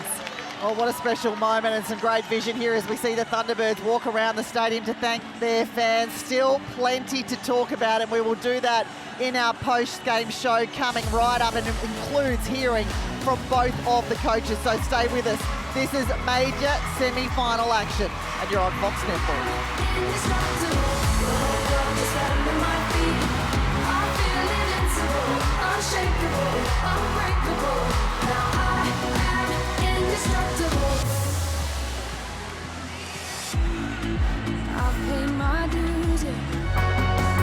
Well, what a major semi-final performance. It's been here at the Adelaide 36ers Arena. The Thunderbirds heading straight to this season's grand final in a couple of weeks' time after a comprehensive win over the Melbourne Vixens, 68-43.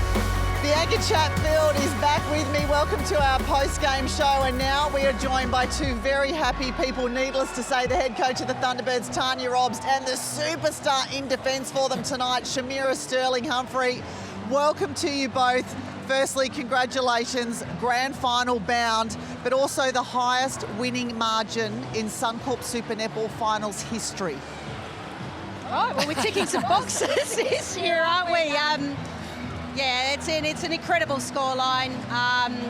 Very happy. Wanted to obviously win this one, get a home grand final, which we knew we had, but to be playing in it now is pretty special.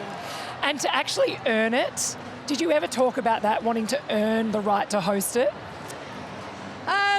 Not really, actually. In all honesty, it's been very process-based around, game by game, opposition by opposition, tweaking the game plan, and I think we'll sit back and actually just relax and enjoy what we've done today and the whole year, and we'll have plenty of time to get ready for the grand final.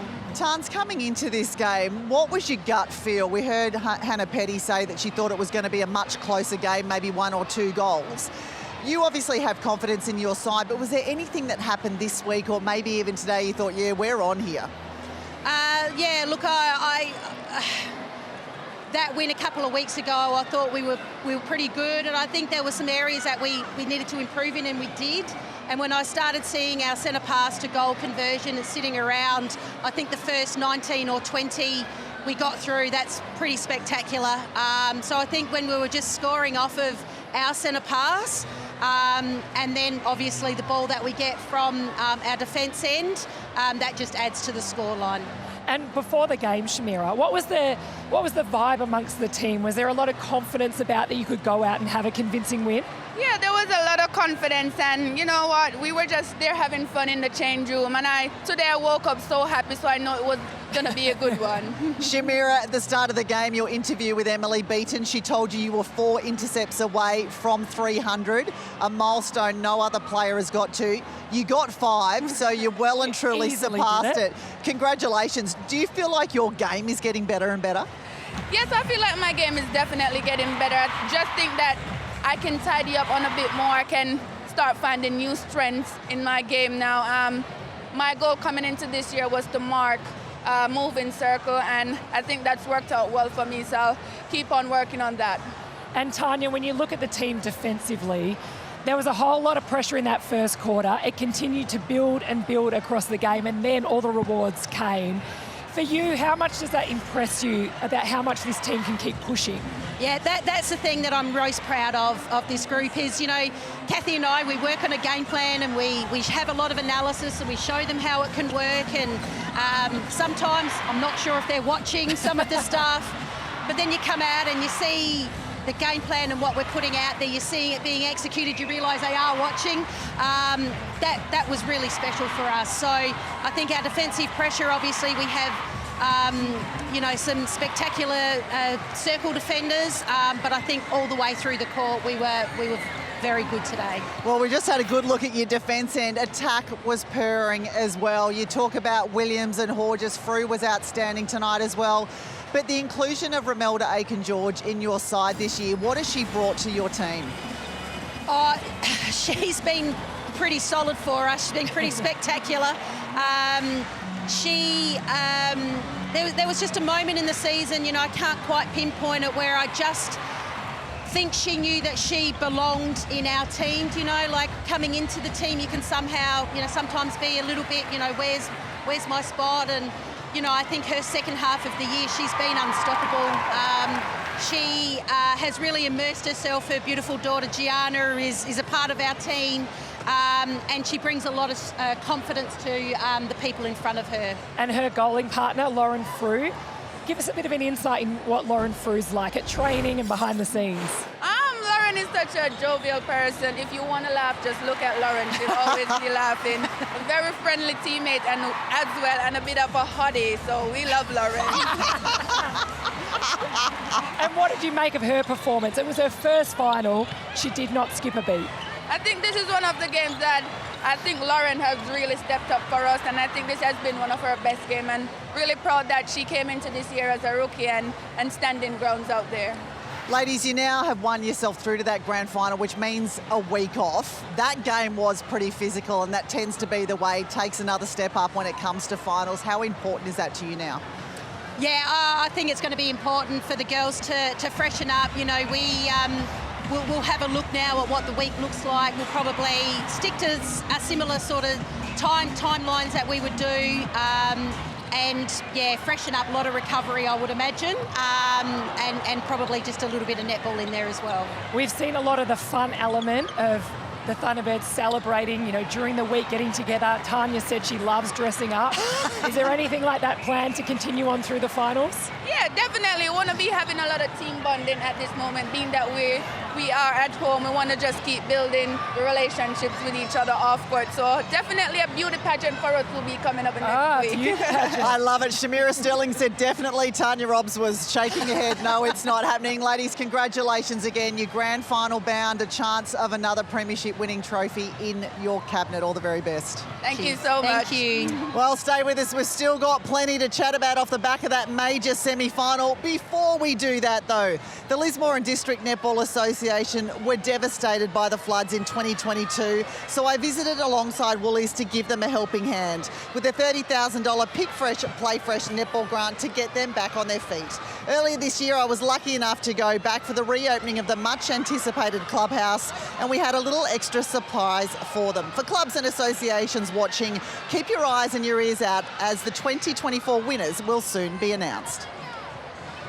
We're back in Lismore in New South Wales to help celebrate the reopening of the Lismore and District Netball Association's clubhouse after it was destroyed in the 2022 floods. The association received a Woolworths Pick Fresh, Play Fresh grant that was able to help them rebuild that clubhouse, but also to help them keep running their Woolworths Net Set Go programs for their young kids. The Woolworths Pick Fresh, Play Fresh grant was sort of a game changer for us on that day. You brought us that equipment when we had nothing, and it made our kids feel special. I can't tell you how happy I am to get back here to see the kids out on the court.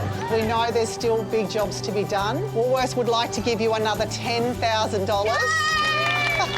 There's so much to do, and this extra $10,000 is just going to help so much. They know that they can now give the facilities the final upgrade they need, and they can have all their kids out enjoying the sport. This is wonderful for Lismore. You guys are amazing, and if I could hug you all, I would.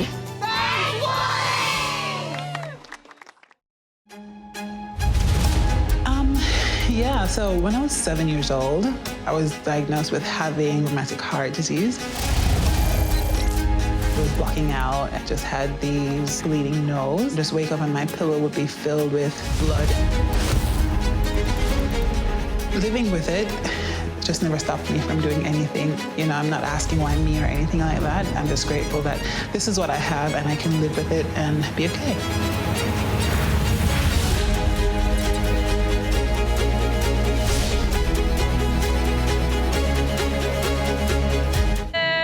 Six with Jeno to start. Let's bring it in, 10 here. Step, step, step, go, Nick. Good change, your line. Great ball, Courtney. Playing your role to make sure it's off standard. The moment we drop, get back up there really quickly. All right, what we do here transfers to what we do on Saturday Arvo. All right, so let's have a good session, guys. Big one, let's go. Chase, yes! Steph. So I reckon that's because of that, rather than just do any other ball set, we'll just do the zigzag up and back, even if you don't do the change of direction ones. Great vision, KB. That's going to have to make defenders make decisions all the time. So well done in that regard. Well done, Ruthie. Good, yep, quick head down here. Good job, yes, hold. Nice. Yes, Cardi, good. Yes, Lisa. And again, in and out, Liv, in and out. Here we go, aggressive, aggressive. We need 5 balls, 1, 2. So, Zoe, I might get you as that pass there to start off the drill and look for Liv on the third one each time. I love the smell. Do you like the smell of you balls? Welcome back to Fox Netball. That was Dan Ryan and Belinda Reynolds, the head coaches of the West Coast Fever and the Sunshine Coast Lightning, ahead of their do-or-die minor semi-final tomorrow. And you know they will not be the only ones invested in that contest. The Melbourne Vixens, let's talk about them for a moment. Off the back of that loss, will be sitting down paying particular attention to that game, won't they? They've got the second shot of it. It's not all over Red Rover, but they've got a lot to think about going forward. Yeah, they do. And I think one thing will be, yes, instilling the confidence in each other that they can win that prelim final.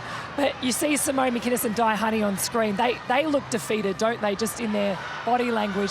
It's about being able to trust in the things that they know that they can do well. It's about going back to what was working for them at the start of the season. We would love to have a microphone in there right now to be able to share with you exactly what's being said.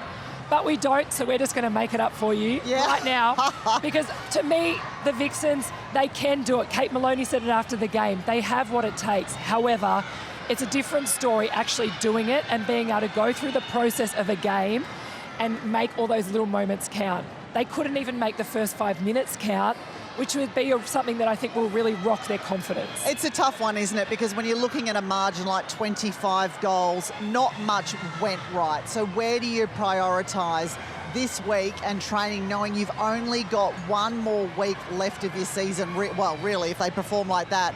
Otherwise, it's only 2, so it's not a whole heap of time to try and turn that around. Yeah, they just need to really go back to basics and, to throw a cliche out there, control the controllables, do what they can actually do in terms of, I said it at half-time, but the change of direction and things like that, using their smarts. And the Thunderbirds wanted that more as well. They had every single player backing up every ball, doing multiple leads, starting their leads early. And every defender absolutely flying at the ball, but taking their player out of the game. And that's what the Vixens weren't doing, so they can't expect to win. Well, what a contrast of change rooms that we just saw there. The Melbourne Vixens, barely anyone talking, not a smile to be seen. And here are the Adelaide Thunderbirds celebrating getting through to their second consecutive grand final. If we think a little bit more about the Melbourne Vixens, though, the good thing for them is that they don't have a week off. You know, we talk about the Adelaide Thunderbirds and they're saying the week off was good for them. It was last year as well, but I feel like off the back of a 25-goal loss, you need to be on court. You need to have that extra week of play up your sleeve. Yep, and they need to be able to play back at that intensity of a game, which you can't replicate in training. And I'm going to throw something out there that we often talk about the Vixens, you know, not making enough changes, not using their bench enough, but perhaps tonight, because they haven't done that all season, using their bench a lot, it did throw them. They couldn't find the connections that they were after. I think Simone McInnes needs to go back to working on what her seven's going to be, lock it in, and those players have to really grind it out when they're out there on court. They really have to do the problem solving for themselves when they're out there. And just to throw something different in, that's what they're used to at the start of the season. Maybe she's thrown it around too much. And they need their big players to perform. Sophie Garvin, Kira Oster, they're diamonds goalers, and they weren't anywhere tonight. Their best goaler tonight was Lily Graham, a 19-year-old finals debutant. She looked like she wanted it a lot more, and she could turn to post and deliver. And, you know, I think it's going to be a really tough week for them to have to watch this and look back and learn. But, yeah, it's really tough. Well, here is Lily Graham, if we have a look at some of the stuff she did tonight. And it was coming on before the power time, so they were giving her more time to inject herself in the contest to maybe get a feel of what it's like out there against this Adelaide Thunderbirds defence end. But she was rock solid. So I agree with you, Bianca. I feel like there was too many changes made, but maybe in the shooting circle, that's where there can be a little bit of flexibility. And the best thing for Lily Graham is she was really brave. She went out there on absolute superstars, and you mentioned it during the call. She took her shots. She didn't hesitate. She just put the ball up. They didn't all go in, but that was okay. She was up and in for the rebound, and that's what I think they really need to see from Garvin and Austin. Take the risk, put the shot up. Like you said, they're diamond shooters. They can do it in a World Cup. They can do it here in Super Netball. It was really surprising to see this attack line with so much experience, so much punch, so much speed be really held up defensively by the Adelaide Thunderbirds. What do you think, as a mid-quarter M, was the thing that was missing for them? Yeah, look, I think they really struggled to get it through court as well, getting some depth from the centre pass and bringing the ball through. So that connection, when you're not getting a clear ball and you're not getting clear play down the court, it can really rattle shooters and get in their heads a lot. And I think that's one thing we don't actually speak about a lot is the mental game. And I think mentally they weren't strong enough, and they need to look at what is going on inside their heads, because when things don't go right, you can't just go, well, it's a bad day for me. You need to persevere, have some resilience and fight back. And they're used to getting a lot of depth on their centre pass. They weren't getting that either, so it meant the goalers had to get out of the circle and do more work to try and bring the ball down. That's something I think they're going to have to address at training. In that situation, what do you do? What is the best option to try and bring the ball down to circle edge? Defensively, I thought the choice of starting Rudy Ellis at goalkeeper was a good one for them. In that first 5 minutes, she got a couple of great touches and the ball went up and back a few times before anybody scored. So, again, it was a lot of change happening down that end, but why was it that they couldn't get any ball, well, more ball back or have more impact even? I think the penalties really started to rack up for them, but I agree at the start, Rudy Ellis was in everything. Romelda Aiken-George was frustrated, but is that the confidence of your coach to leave you out there and wait for the touches to come? I'm sure you know as a defender. Yeah, and I think they paid a lot of attention to Romelda Aiken-George.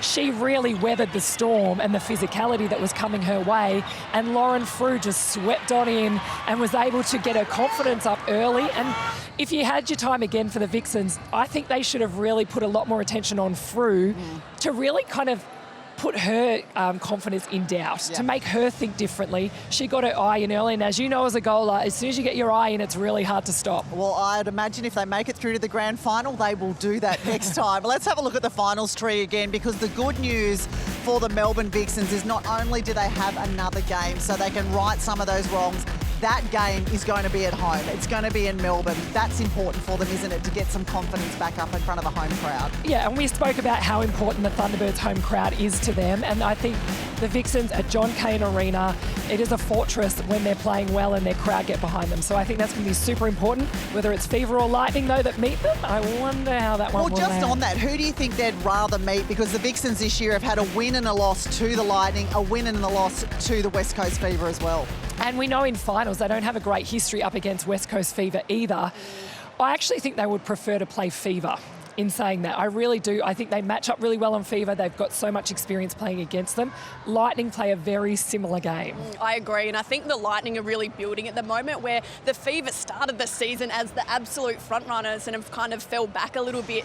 The Lightning are peaking at the right time, and we know they are full of superstars in there. So again, they might be able to get into the heads of the Vixens. Well, let's turn our attention to that minor semi-final tomorrow. It is between the West Coast Fever. They will be at home. It's a fortress there with their Green Army up against the Sunshine Coast Lightning, who only just snuck into the top 4 at the end of the regular season. A massive game for both. They lose, it is season over. The pressure is immense here.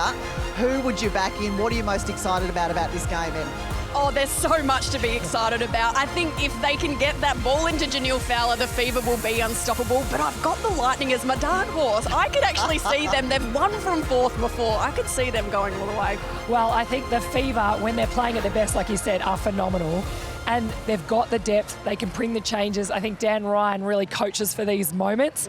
I think the Fever will win in a close one. One each again. You're keeping us on the edge of our seats, ladies. It is going to be a massive game, that is for sure. Well, it's all done here for us. Thank you so much for your company. Thank you to Bianca and Emily also. And don't forget, the finals netball continues, and it continues right here on Fox Netball tomorrow.